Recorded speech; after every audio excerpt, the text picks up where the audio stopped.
Gold का weekly technical analysis करेंगे 22 से 26 जून 2026 के लिए। बट उससे पहले आप सबको बताता चलूँ कि जो भी हमारा ये वीआईपी सिंगल ग्रुप बिल्कुल फ्री ऑफ कॉस्ट ज्वाइन करना चाहता है, टोटली फ्री ऑफ कॉस्ट है। हमारी एक्सनेक्स की डू प्राइम की ऑक्टाफेक्स की ऐप भी ज्वाइन करने के बाद बिल्कुल फ्री ऑफ कॉस्ट इसका एक्सेस ले सकता है। इसमें हम डेली बेसिस पे लाइव मार्केट सेटअप शेयर करते रहते हैं, जिनके थ्रू भी आप काफ़ी अच्छा प्रॉफिट जनरेट कर सकते हैं। तो जो भी ज्वाइन करना चाहता है मुझसे व्हाट्सएप या टेलीग्राम पर कॉन्टैक्ट कर सकता है। बाय द वे मार्केट की तरफ चलें और मार्केट की सिचुएशन देखें तो ये वीकली एनालिसिस है, तो हम बड़े टाइम फ्रेम से स्टार्ट करेंगे और ऐसा ऐसा जो है टोटल टाइम फ्रेम की तरफ आएंगे। अच्छा, वीकली टाइम फ्रेम अगर हम ओपन करें, इसके अंदर हमें क्या सिनेरियो देखने को मिल रहा है। देखें, फर्स्ट ऑफ ऑल मार्केट इस वक्त टेक्निकली देखा जाए तो सेलिंग के अंदर ये अगेन काफ़ी जो है अच्छे तरीके से जो है मार्केट फॉल कर रही है। इस वक्त का क्या सिनेरियो है, लास्ट जो हमारे पास कैंडल क्लोज हुई है, इसने ओपनिंग जो है गैप अप दी थी। गैप अप ओपनिंग होते ही मार्केट काफ़ी स्पीड के साथ जो है वो बाय में गई थी, लेकिन अगेन क्लोजिंग होते होते जो है मार्केट ने अपना गैप भी फिल किया है और अगेन काफ़ी स्ट्रॉन्ग रेड कैंडल जो है वो क्लोज़ की है। और ये जो रेड कैंडल है ये हमारे इस दफ़ा जो है मार्केट ने प्रीवियस जो हमारा डिमांड था उसको भी ब्रेकआउट कर दिया है। एग्जैक्टली उस डिमांड के नीचे जाके जो है मार्केट ने रेड कैंडल क्लोज किया है, जो कि एक ज़ाहिर है स्ट्रॉन्ग जो है बेरिश का साइन इस वक्त दिखा रहा है टेक्निकली। अगेन अगर बात कर लेते हैं तो देखिए, मैंने आपको लास्ट वीक भी बताया था कि मार्केट जो है अगर ऊपर आती है तो मार्केट क्योंकि अपने ये दो अल्ट्रा हाई जो है ना वीक्स यहाँ पे पेंडिंग में छोड़ चुकी है। मतलब मार्केट ने ऑलमोस्ट जो है 3 से 4 महीने इसी अल्ट्रा हाई वॉल्यूम के अंदर जो है ना रेंज की है काफ़ी जो है ज़्यादा। काफ़ी ज़्यादा रेंज करने के बाद इसका जो है हमें 2 वीक पहले 2 वीक्स पहले जो है हमें एक काफ़ी स्ट्रॉन्ग ब्रेकआउट मिला है, एक मारू बोजू ब्रेकआउट। और उसके बाद मैंने आपको बोला था कि अगर मार्केट ऊपर जाती है तो हमारे पास सबसे बेहतरीन जोन यही है कि भाई मार्केट इसी अल्ट्रा हाई वॉल्यूम को टैप करिए, हम वहाँ से जो अगेन एक अच्छी सेल जो है ना लॉन्ग टर्म के लिए वो कैच कर सकते हैं। अगेन लेवल हमारा कौन सा हो सकता है इन केस मार्केट मजीद नीचे जाती है। तो देखिए मार्केट क्योंकि पहले अपने ये वाली डिमांड भी उठा चुकी है, ये वाली डिमांड भी उठा चुकी है, तो इसका मतलब ये है कि मार्केट इस दफ़ा अगर नीचे आती है तो मार्केट इस एरिया की मतलब 3885 के एरिया की जो है ना वो लिक्विडिटी एक दफ़ा डाउन साइड से हंट कर सकती है। और उसके बाद जो है ना आपको काफ़ी स्ट्रॉन्ग बुलिश पैटर्न देखने को मिल सकता है। तो वीकली टाइम फ्रेम के हिसाब से हमारे पास जो इस वक्त का बेहतरीन जोन है वो यही है 3885 से लेके 3931 का जो जोन बनता है। बिकॉज ये हमारे पास जो है वीकली टाइम फ्रेम के अंदर एक चेंज ऑफ फैक्टर जोन है। मार्केट ने लास्ट टाइम जो है ना बुलिश ट्रेंड के अंदर यहीं पे एक छोटी सी रिट्रेसमेंट ली थी। अदरवाइज इसके नीचे की बात करते हैं तो भाई हमें बहुत ज़्यादा नीचे जाके नेक्स्ट लेवल्स मिलते हैं। तो वीकली टाइम फ्रेम में जस्ट यही है, बिकॉज मार्केट अपना प्रीवियस सप्लाई भी ब्रेकआउट कर चुकी है, तो काफ़ी हाई चांसेस ये हैं बिकॉज एक स्ट्रॉन्ग जो है बेरिश कैंडल आपको क्लोजिंग में देखने को मिली है। तो काफ़ी हाई चांसेस यही हैं कि भाई मार्केट अपने जो फर्स्ट जोन है इसको आराम से जो है लिक्विडेट करेगी। एक दफ़ा इसकी लिक्विडिटी हंट करने के बाद जो है आपको एक काफ़ी बुलिशनेस देखने को मिल सकती है। तो फिलहाल वीकली टाइम फ्रेम में हमें हमारे पास यही पैटर्न है। अगर हम चलते हैं छोटे टाइम फ्रेम में लाइक D1 के अंदर, डेली के टाइम फ्रेम के अंदर, इसके अंदर क्या सिनेरियो हमें नज़र आ रहा है। तो इसके अंदर भी एग्जैक्टली वही चीज़ है भाई। मार्केट लास्ट वीक जब ओपन हुई है, ओपन होते ही अगेन ऊपर की तरफ गई है, एक गैप अप आपको ओपनिंग देखने को मिली है, बट अगेन मार्केट ने अपने इस वाली सप्लाई को ही टैप किया है। इस सप्लाई के साथ साथ अगर हम बात करते हैं तो यहाँ पे आपको नज़र आएगा कि ये जो पेंडिंग हमारे पास एक फेयर वैल्यू गैप था, मार्केट ने इसको भी फिल किया है और फिल करने के बाद काफ़ी स्ट्रांगली जो है ना वो फॉल कर गई है। अगेन उसके अलावा बात करते हैं तो यहाँ पे भी हमारे पास उसी अल्ट्रा हाई वॉल्यूम कैंडल का जो है ना वो रीटैप हुआ है और मार्केट ने उसको ऑलमोस्ट रीटेस्ट करने के बाद जो है आपको एक बेरिश मूवमेंट दी है। सिनेरियो हमारे पास क्या बन सकता है, बिकॉज मार्केट अपना डेली के टाइम फ्रेम के अंदर चेंज ऑफ करेक्टर कर चुकी है और चेंज ऑफ करेक्टर कर चुकी है, तो उसका सिंपल मतलब यही है कि भाई मार्केट जो है वो सेल के अंदर जो है ना वो शिफ्ट हो गई है और जो इसका नेक्स्ट टारगेट बनता है वो मिनिमम भी जो है इसका ये वाला एरिया बनेगा, जो कि अभी तक फिल नहीं हुआ। मीन्स के मार्केट जो है फर्स्ट टाइम इस एरिया को क्रॉस करने के बाद जो है इसके पास रिट्रेसमेंट लेने के लिए आई है। अब अगेन पैटर्न्स क्या बन सकते हैं इन केस मार्केट जो है ओपन होते ही यहाँ से ऊपर जाती है, बिकॉज उसकी रीज़न भी है। यहाँ पे मार्केट ने एक हमें बुलिशनेस पैटर्न भी दिया हुआ है और एग्जैक्टली अगर हम यहाँ पे देखते हैं तो दूसरे सिनेरियो में देखा जाए तो उसी पैटर्न का जो है ना वो यहाँ पे रीटेस्ट हो रहा है। मतलब एक बाय का साइन भी जो है ना वो छोटा सा मार्केट दिखा रही है, लेकिन मार्केट इसका मतलब ये नहीं है कि बाय में है। मार्केट जो है इस वक्त टेक्निकली सेलिंग के अंदर ही है जब तक वो वीकली टाइम फ्रेम के हिसाब से इस लेवल की लिक्विडिटी हंट नहीं कर देती।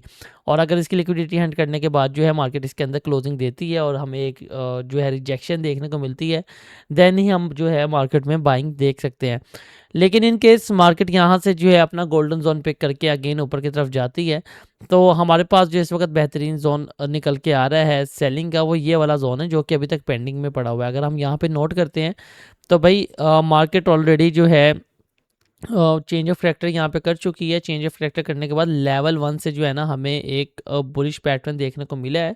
मतलब लेवल 1 से जो है मार्केट ऑलरेडी रिट्रेसमेंट ले चुकी है। तो इनकेस अगर मार्केट ऊपर आती है तो मार्केट के पास लास्ट एरिया यही वाला है जहाँ से मार्केट को सेल में गिरना चाहिए। बिकॉज अगर मार्केट इधर से सेल में नहीं गिरती तो देन मार्केट जो है अगेन काफ़ी ज़्यादा जो है वो बाइंग में जा सकती है। तो दोनों तरफ के मैंने आपको पैटर्न्स दिखा दिए हैं डेली टाइम फ्रेम के हिसाब से। इन केस मार्केट यहाँ से रिजेक्शन लेके ऊपर जाती है तो मार्केट अपने QML जोन को, मींस के जो डेली के अंदर हमारा चेंज ऑफ फ्रैक्चर हुआ है उसके QML को, उसके कोसिमोडो को उठाने के लिए ऊपर जाएगी और यहाँ से फॉल करेगी। और सेकंड सिनेरियो ये है कि भाई मार्केट डायरेक्टली नीचे आती है तो देन इसकी लिक्विडिटी हंट करने के बाद इसके अंदर क्लोजिंग देती है और हमें रिजेक्शन शो करती है तो देन हम यहाँ से बाइंग कर सकते हैं। और अगेन टारगेट हमारा यही वाला एरिया होगा। उसके रीज़न क्या है, बिकॉज यहाँ पे हमारे पास एक पेंडिंग सप्लाई भी पड़ी हुई है और अगर मार्केट इस पेंडिंग सप्लाई की लिक्विडिटी हल्की सी भी टैप करती है तो हमारा QML भी आराम से पिक हो जाएगा। तो वही सिनेरियो है कि भाई मार्केट चाहे पहले नीचे जाए चाहे पहले ऊपर जाए, तो ये लेवल बहुत ज़्यादा इंपॉर्टेंट है डेली के टाइम फ्रेम के लिहाज से। तो डेली के टाइम फ्रेम में हमारे पास इस वक्त के यही बेहतरीन जोन है। इसके अलावा इसके अंदर मार्केट में नज़र नहीं आ रहा। उसके अलावा अगर हम बात कर लेते हैं, हमें काफ़ी ज़्यादा जो है ना वो ऊपर जाके सर्च करने पड़ेंगे, लेकिन जो करीबी जोन बनते हैं वो यही बनते हैं। अच्छा, अब हम चलते हैं अपने वीकली टाइम फ्रेम के हिसाब से मेजर टाइम फ्रेम में, जो कि बनता है H4 का टाइम फ्रेम। इसके अंदर हमें क्या सिनेरियो देखने को मिल रहा है।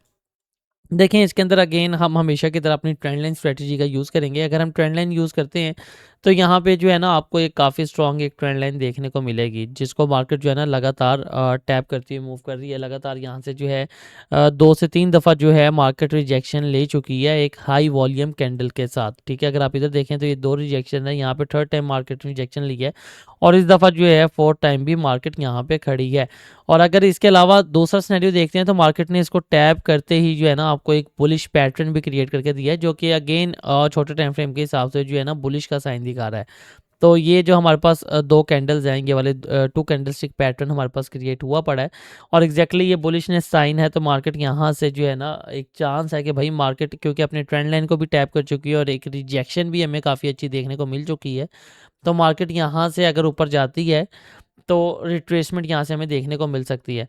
सेकंड सिनेरियो क्या बनता है, अगर हम इसी जो है ट्रेंड लाइन को एक पैरेलल चैनल के अंदर कन्वर्ट करते हैं तो हमें नज़र आएगा कि भाई मार्केट ऊपर की साइड से भी जो है ना इसी पैरेलल चैनल को काफ़ी अच्छे से रिस्पेक्ट कर रही है और ऑलमोस्ट 2 से 3 दफ़ा जो है मार्केट इसको टैप कर चुकी है बाइंग की ट्रेंड लाइन के अंदर भी।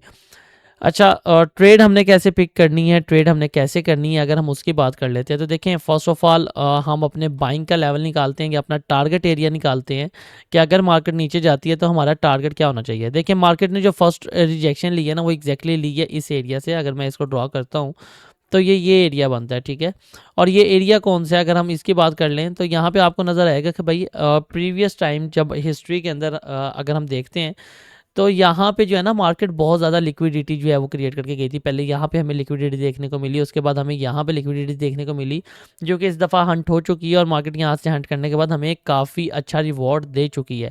तो नेक्स्ट लिक्विडिटी जो है वो एग्जैक्टली हमारे पास इस एरिया की बनती है। मीन्स कि हमारे पास जो मिनिमम टारगेट है ना वो 3931 का होना चाहिए, जो कि हमने वीकली टाइम फ्रेम में भी निकाला था। तो अगर हम लिक्विडिटी को टारगेट करते हैं तो उस हिसाब से ये वाली लिक्विडिटी जो है वो ऑलरेडी हंट हो चुकी है। तो नेक्स्ट जो हमारा टारगेट होना चाहिए वो नेक्स्ट लिक्विडिटी होनी चाहिए। फर्स्ट ऑफ ऑल ये ऑलरेडी जो है मार्केट पिक कर चुकी है और नेक्स्ट जो टारगेट है वो इस एरिया का हमारे पास होना चाहिए। ठीक है, क्योंकि ये अभी तक पेंडिंग में पड़ा हुआ है। तो एरिया अगर हम मार्क करते हैं तो ये एरिया ऑलमोस्ट वही जोन बनता है जो कि हमने वीकली टाइम फ्रेम में निकाला था। 3930 से लेके 3885 का एरिया ये बनता है। और अगर हम इसको ड्रैग करके थोड़ा सा बड़ा कर लें तो ये एरिया यहाँ पे करके बनेगा। ठीक है, तो ये हमारे पास जो है काफ़ी स्ट्रॉन्ग जो है एक सपोर्ट जोन है जहाँ से हम मार्केट को बाइंग में देख सकते हैं या फिर अगर अपनी सेलिंग का जो टारगेट है वो हम यहाँ तक रख सकते हैं।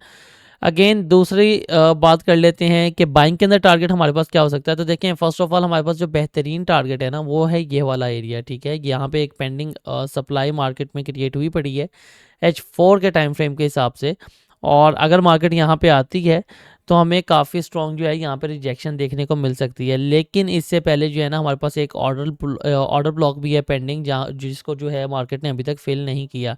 तो इसको भी हम जो है ना मार्क कर लेते हैं, और कलर जो है इसका ऑर्डर ब्लॉक वाला कर देते हैं, ठीक है। तो लेवल्स हमारे लग चुके हैं। ट्रेड हमने कैसे पिक करनी है, देखें इस वक्त दोनों सिनेरियोज हैं, बिकॉज टेक्निकली मार्केट जो है ना वो सेलिंग के अंदर, अगर आपको यहाँ पे नज़र आ रहा होगा, मार्केट लगातार जो है lower low and lower high लगाती हुई मूवमेंट दे रही है, ठीक है। यहाँ पे लोअर लो लग चुके हैं ऑलरेडी, और लोअर हाई लगाने के बाद जो है मार्केट फॉल कर रही है। तो उसका मतलब सिंपल है कि टेक्निकली मार्केट को जो है एक न्यू लोअर लो लगाना चाहिए लोअर हाई लगाने के बाद, ठीक है। और H4 की बात कर लें तो H4 के अंदर जो है हमारे पास यहाँ पे एक चेंज ऑफ फ्रैक्टर जोन है, जिसकी लिक्विडिटी हैंड की है, जो कि मैंने आपको लास्ट वीकली एनालिसिस में भी दिया था। अगर जो न्यू आए हैं वो जाके मेरी जो है यूट्यूब चैनल के ऊपर ये लास्ट वीडियो देख सकते हैं। इसके अंदर ये लेवल मैंने आपको दिया था कि अगर मार्केट इसकी लिक्विडिटी हैंड करती है तो यहाँ से हम जो है लॉन्ग टर्म सेलिंग करेंगे। उसके रीज़न क्या है कि ये एक लास्ट जोन होगा जहाँ से मार्केट ने फॉल करना है। इन केस मार्केट इसको अपर साइड में ब्रेकआउट कर देती है तो देन मार्केट जो है बाइंग ट्रेंड में शिफ्ट हो जाएगी, और उसके बाद हम मार्केट में बाइंग देखेंगे। ट्रेड कैसे एग्जीक्यूट करनी है, देखिए मैंने आपको पहले भी बताया कि यहाँ पे हमारे पास जो है एक बाइंग का पैटर्न मार्केट ने क्रिएट किया हुआ है। तो हम इसी पैटर्न को जो है ना क्या कहते हैं यूज़ करते हुए ट्रेड एक्टिवेट करेंगे। इस एरिया को जो हम अपना रेंज जोन जो है क्रिएट कर लेते हैं, लाइक जो हमारी लास्ट रेड कैंडल है एक बेरिश मारूबोजू कैंडल है, इसको हम मार्क करेंगे। और इन केस मार्केट H4 के टाइम फ्रेम में इसको अपर साइड पे ब्रेकआउट करती है तो देन इसके ही रीटेस्ट के ऊपर हम बाइंग की ट्रेड एक्टिव कर सकते हैं। कहाँ तक के लिए, फर्स्ट टारगेट एग्जैक्टली हमारा यही ऑर्डर ब्लॉक होगा, जो कि बनता है ऑलमोस्ट 3332 से लेकर 3306 का एरिया। और यहाँ से मार्केट डिसाइड करेगी, अगर रिजेक्शन दे तो अगेन नीचे, और अगर रिजेक्शन ना दे और इसको ब्रेकआउट कर दे तो देन जो है हम अगेन कंटिन्यू कर सकते हैं इस एरिया के लिए, और यहाँ से जो है मार्केट अगेन डिसाइड करेगी, ठीक है। लेकिन ऊपर वाला जो एरिया है ना वो काफ़ी ज़्यादा क्रिटिकल है। उसकी रीज़न ये है कि भाई अगर मार्केट ऊपर वाले एरिया में जाती है तो उसको चेंज ऑफ फ्रैक्चर करना पड़ेगा, और उसके बाद जो है हमें दूसरे पैटर्न्स जो है वो देखने पड़ेंगे। तो इसलिए हम जो ऊपर वाला एरिया जस्ट एक टारगेट एरिया के तौर पे यूज़ करेंगे, सेलिंग के लिए यूज़ नहीं करेंगे। लेकिन जो ये एरिया है इसको हम एज अ सेलिंग लेवल के तौर पे हम यूज़ कर सकते हैं। एंड अगेन जिसके हाई चांसेस हैं क्योंकि मार्केट सेलिंग ट्रेंड में है, मार्केट अगर इस एरिया को डाउन साइड पे ब्रेकआउट करती है, जो हमारा पैरेलल चैनल है इसकी डाउन साइड के जो ट्रेंड लाइन है इसको ब्रेकआउट कर देती है डाउन साइड पे, तो इसके रीटेस्ट पे जो हम मार्केट के अंदर सेलिंग जो है एक्टिवेट करेंगे। और टारगेट एग्जैक्टली हमारा वही एरिया होगा जो कि हमने H4 के टाइम फ्रेम में या D1 के टाइम फ्रेम में लिक्विडिटी फाइंड की है, उसी को हम टारगेट करेंगे। तो पैरेलल चैनल भी आप देख सकते हैं कौन से लॉज मैंने क्रिएट किए हैं, कौन से लॉज जो है मैंने अटैच किए हैं, इस हिसाब से आप पैरेलल चैनल ड्रॉ कर सकते हैं। और लेवल्स मैंने आपको निकाल दिए हैं जिस हिसाब से मार्केट को मूवमेंट नेक्स्ट वीक में देनी चाहिए। तो उम्मीद करता हूँ आप लोगों को बहुत अच्छी समझ लगी होगी, बहुत अच्छा प्रॉफिट जनरेट करेंगे। इसके अलावा जो भाई भी वीआईपी ग्रुप ज्वाइन करना चाहता है भाई, ये बिल्कुल फ्री ऑफ कॉस्ट है, मुझसे व्हाट्सएप या टेलीग्राम पे कांटेक्ट करके ज्वाइन कर सकते हैं। और इंशाल्लाह हम ट्राई करेंगे कि इस मंडे से और डेली एनालिसिस भी रेगुलर कर दें, और रेगुलर जो है अपलोड करें वीडियोस अपने यूट्यूब चैनल के ऊपर। मीन्स कि जो हमारा डेली एनालिसिस हमने काफ़ी अर्से से बंद किया हुआ है उसको भी अगेन कंटिन्यू करें। मुझे इजाज़त दीजिए, इंशाल्लाह मिलेंगे हम नेक्स्ट वीडियो में। अल्लाह हाफिज़।